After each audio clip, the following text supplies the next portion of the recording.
when we were that young, when we were skateboarding and skating underground garages and hanging out with all our friends. He's the same guy. I wanna piss in your mouth, 'cause it makes me hard. Have you guys heard that song?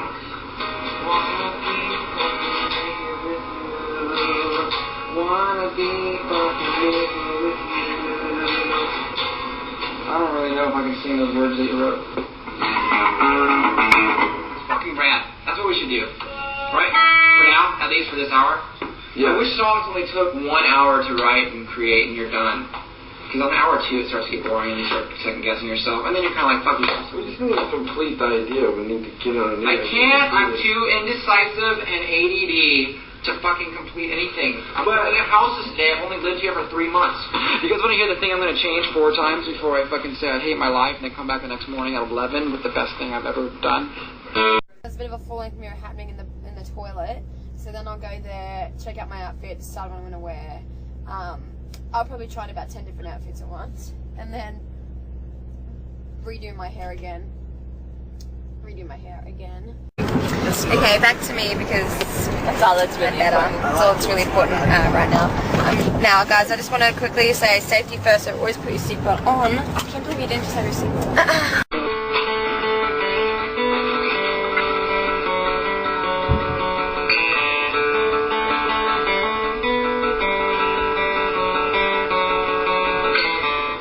You know what I was also thinking?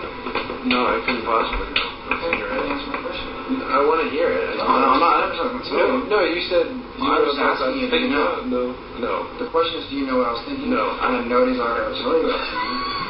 I'm just going to start a conversation. In a universe that is infinite, there's infinite possibility. And time is not linear. It is parallel, meaning that all things in the past and in the future exist and coexist at this moment right here. So, somewhere in the universe, you are there with your pants down. Wow. And he is on his knees kissing you slowly around your belly.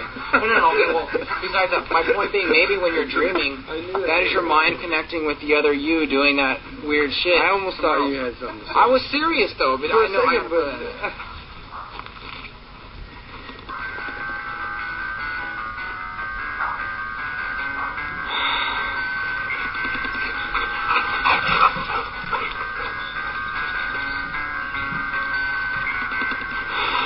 I think the song in general going very well. I'm very excited. Actually, you know what? I freaked out a little bit. I was listening. I was like a little bit of an anxiety attack.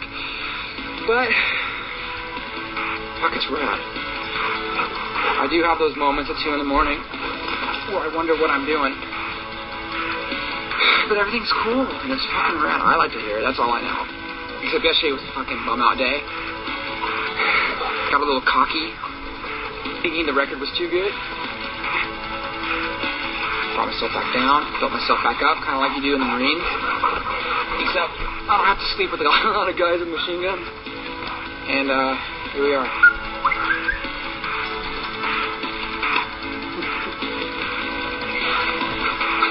Good girl! You're a good girl! You're a good girl! You're a good boy! You're a good boy! Boy! Look up!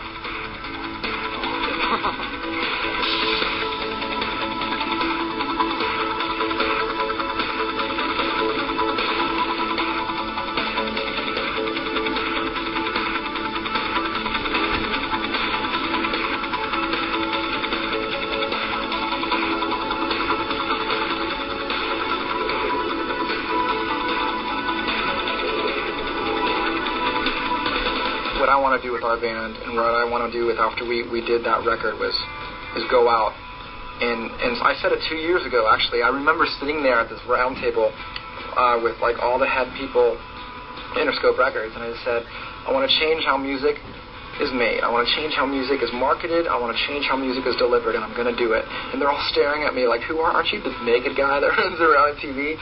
I didn't know what the fuck I was going to do all those things, but I do now. Thank God. But it wasn't too long after that I actually said that Jesus wrote the songs in Whisper. But I didn't mean that. I meant Jesus came down to buy the record. All throughout the first part of recording the record and getting to play shows and the record coming out, Tom, we had a lot of questionable press. Wasn't necessarily bad, but it was kind of, maybe some things were stated by us meaning Tom, that we were going to start this rock revolution and be the biggest thing in the past 20 years and all this stuff.